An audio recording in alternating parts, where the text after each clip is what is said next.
Namibia and Turkey have in recent years enjoyed a fruitful bilateral relationship under which various mutually beneficial agreements have already been signed. The Turkish Cooperation and Coordination Agency, TİKA, is engaged in various development cooperation activities in Namibia, and its president, Serdar will be inaugurating another one later today. But here with all the details is Dr. Serdar as well, who is the TİKA president and ambassador of of Turkey to Namibia, Her Excellency Denise Çakar. Lady and gentlemen, it's so nice having you. Welcome to the show. Thank you very much. Thank you. All right. I'm going to start off with you, Doctor, just to basically tell us whether this is, on a light note, if it's your first time in Namibia. If so, what is your experience like? What do you think of our beautiful country? Thank you, first of all, for inviting us to your lovely program. As you have mentioned, it's my first time, and really I'm amazed here.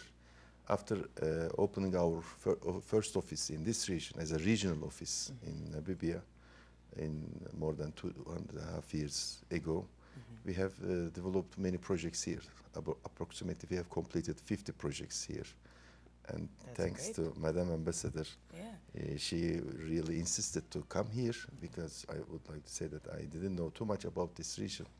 And really, I know that how important this place and how we can do and how it is possible for us to contribute to the bilateral relations between the two lovely countries. Fantastic. And I'm very happy to be here. And yesterday we were able to visit some places also. We have a special, interesting project here to support environmental. We'll get into that yes. in a short while. Thank While we're at it, Her Excellency Çakar, let's talk about this agreement, this bilateral agreement. Give us some background on the relationship between Namibia and Turkey, and also, how it has evolved since its inception. Turkey and Namibia relations goes back to 1960s, during the time that where Namibia is fighting for his quest to get independence, and Turkey was one of the countries in the Western group in the United Nations fully supporting Namibia. And then the relations get another momentum with the opening of our embassy in 2012. And since then we started to knit the legal ground. And agreement on which is establishing the TİKA office was signed in 2014. It's not signed yet. It is ready to be signed, and we have some few bureaucratic details to deal with it. But based on that, the content of the agreement, the office was opened in 2014 already. Now, let's also talk about why this relationship. Why would you say this relationship is so? This relationship is important for Turkey and vice versa. I mean, our relations with Namibia, we should consider it as part of the Turkey's relation and approach toward Africa. In our previous programs also, maybe I mentioned, but we have opened the last 12 years, almost the number of the embassies in Africa reached 40. So this is, Turkey is a leading country in that sense. And after developing the bilateral relations one by one with almost every African countries, because we have some more embassies to come. For instance, a new one will be Equatorial Guinea in Malabo. This is part of our strategic partnership with the continent. So one by one with the countries and overall with the African Union, because Turkey became also a strategic partner of African Union.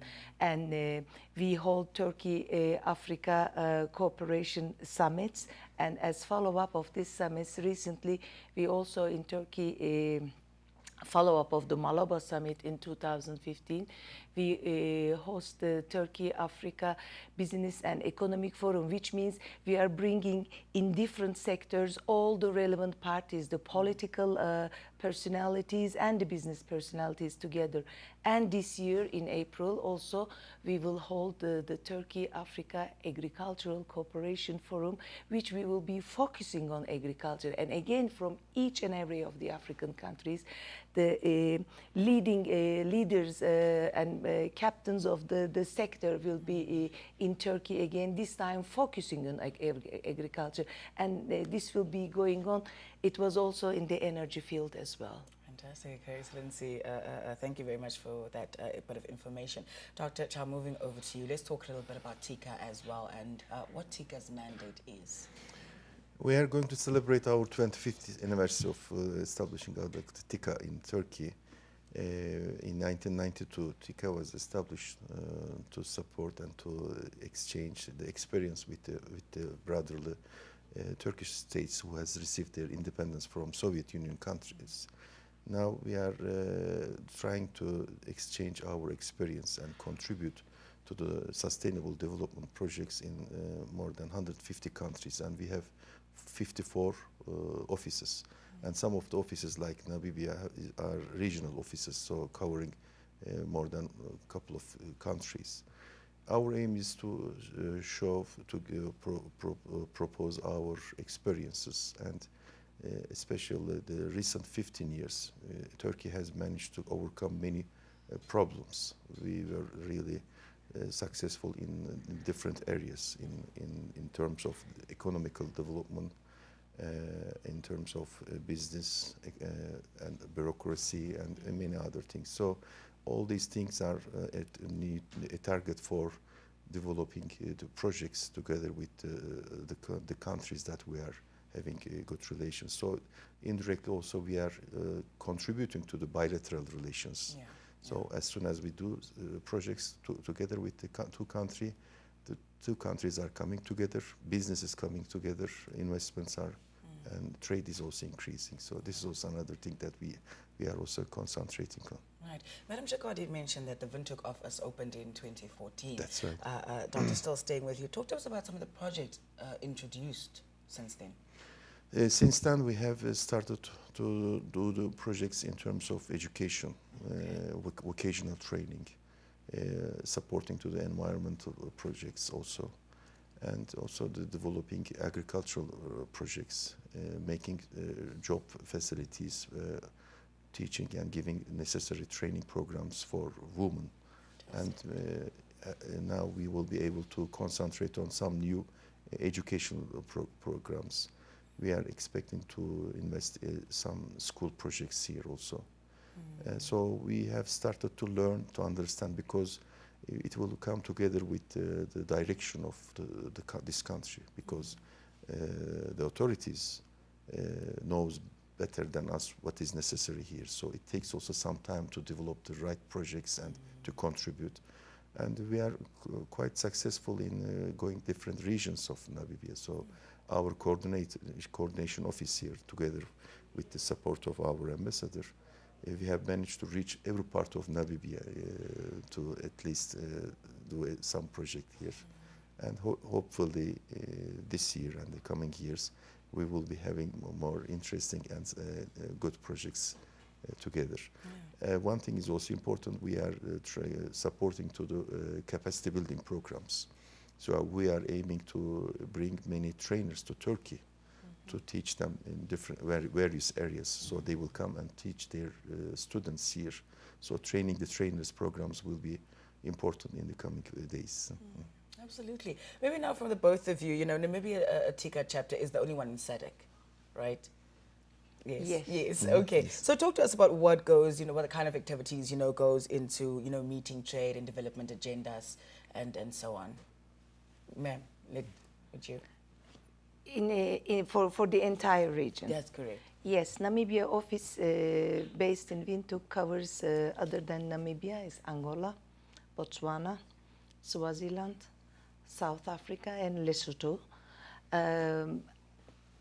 Our coordinator and his team are in contact with our embassies. Actually, there's our embassy in Angola and our embassy in South Africa and Botswana, and also is direct contact with the local authorities, is discussing about the areas of the need, and according to the appeal that they need from there, or they sometimes deem it necessary and propose it.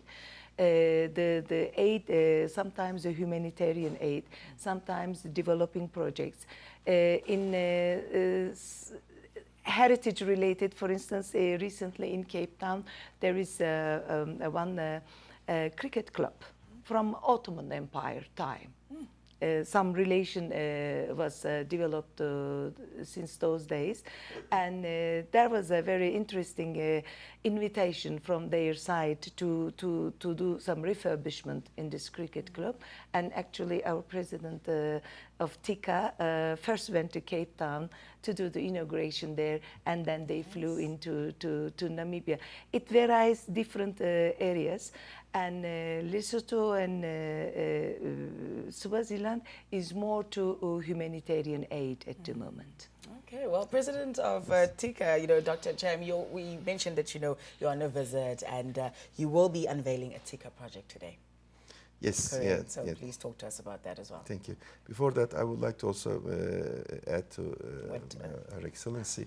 We have not decided to open our regional office in another country, and we have chosen Namibia. This is also another thing that how Turkey is giving an importance to this lovely country, and we know that we have a very important potential to do many big projects centered from Namibia. So this is also another thing that I would like to also mention.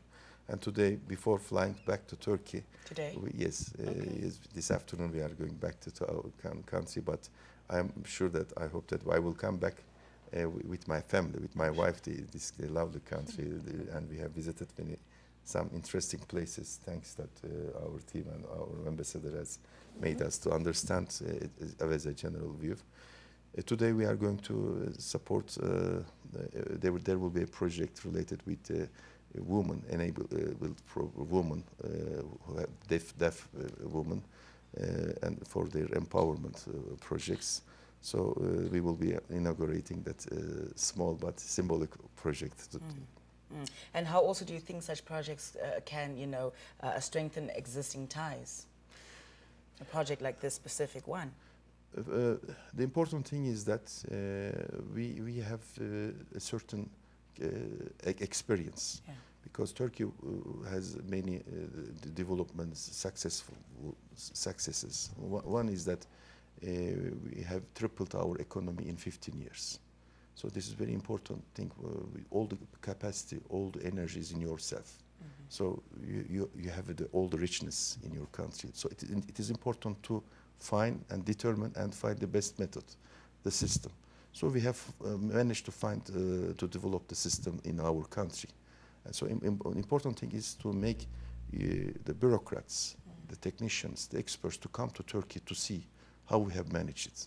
So we have opened many bridges, spent billions of dollars of new investments without expanding from the budget of the government, by using special financing systems like PPP system, public-private system, or BOT system, build, operate, transfer system. So we have very interesting, unique systems in the world that has to be taken into consideration. So I hope that we will be able to transfer some of our experiences.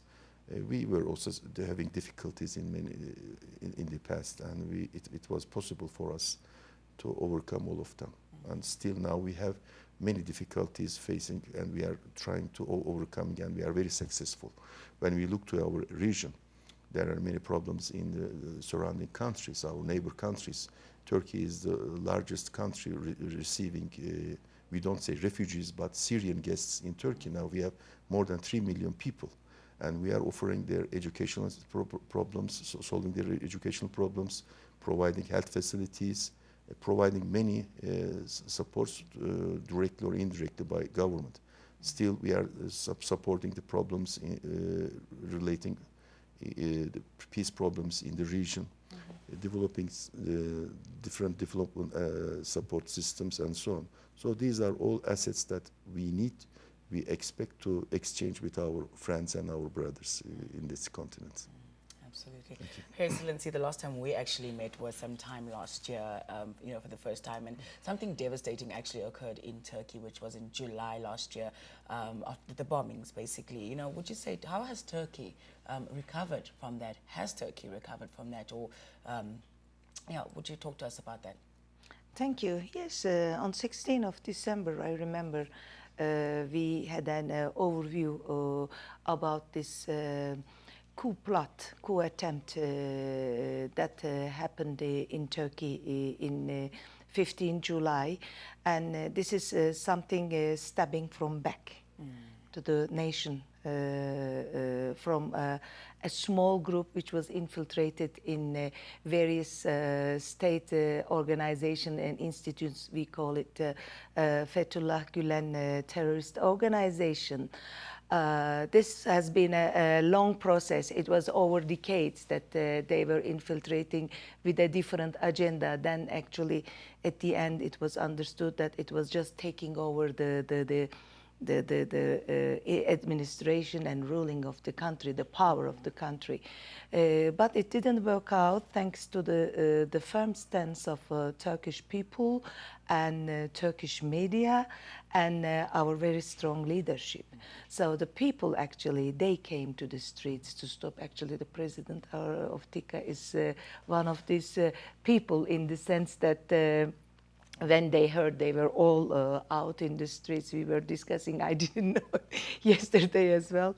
And so this was from every folks of life. Then what happened? After that, we declared a state of emergency naturally, and still we are in that process. It has been prolonged every 3 months, as long as we needed to have it. There was a very deep search in all the state institutions, and over 100,000 people were suspended.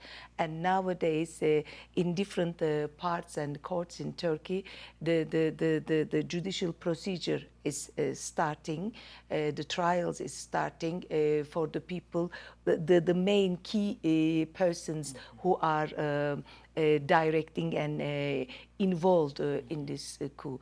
And the most another aspect is actually our fight on this topic is continuing abroad, because maybe you would remember Fethullah Gülen terrorist organization had schools in many countries, over 170 countries around the globe. These are good schools, good education, but there's an agenda behind these schools. And now, after this, our leadership is in a very intense cooperation with the relevant countries to find a solution for these schools. And we set up a Marif Foundation, which is an education foundation, to take over these schools, because in most of the countries, those schools were their activities were stopped.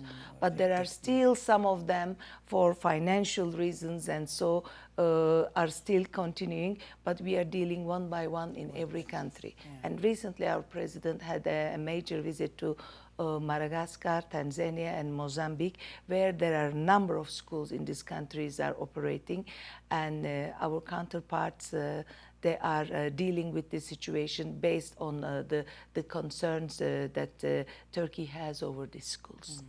All right. Well, Dr. Cham, it was very nice, to have you in studio this morning. Her Excellency, it's always nice to have you. May this relationship be an everlasting one. Thanks for being here. Thank you very much. Thank you very much for the opportunity. Okay. Well, there you have it. Very interesting chat here this morning with the Turkish ambassador to Namibia. That is Her Excellency Denise Çakar, as well as TİKA President Dr. Serdar Cham, talking to us. That is about the bilateral relationship between Turkey and Namibia, about really empowering projects that are underway, and so much more this morning. We continue after the very short break. Stick around.